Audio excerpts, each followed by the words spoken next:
আসসালামু আলাইকুম এভরিওয়ান, সবাই কেমন আছেন? Welcome to my blog. তো প্রতিবারের মতো ছোট একটা ব্লগ নিয়ে চলে এসেছি। তো কালকে রাত্রে গিয়েছিলাম গাছপুরিংয়ে, বোন জামাই, তার বোন আরাফের আব্বু আম্মু, তারপর সাতমে গিয়েছিল। তারপর অনেকে মজা মাস্তি করেছি, অনেক ভালো লেগেছে। এটা হচ্ছে আজারুল, আমার ছোটোকালের বন্ধু, তার মেয়েকে এবং তার ওয়াইফকে নিয়ে গিয়েছিল গাছপুরিংয়ে। তার সাথে দেখা যে আরাফ আর আবিদ খুব দুষ্টুমি করতেছে, খেলাধুলা করতেছে। তো আমিও একটু রোমান্টিক ভাব নিলাম। তো ওই যে ল্যাম্পটা অনেক সুন্দর ছিল, আমার কাছে অনেক ভালো লেগেছিল। আর গাছপুরিংয়ের প্রকৃতিটা আমার কাছে মন জুড়িয়ে নিয়েছে। যে এটা ছিল উপরে তলায় আমরা মানে ফুলগুলো নিয়ে অনেক মাস্তি করেছিলাম।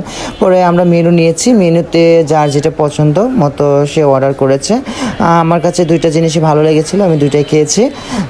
তো খাবারগুলো মোটামুটি ভালো লেগেছিলো। তো এই যে দেখতে পাচ্ছেন, তারপরে যে সাদাম খেতে খেতে একদম হ্যাং মেরেছে।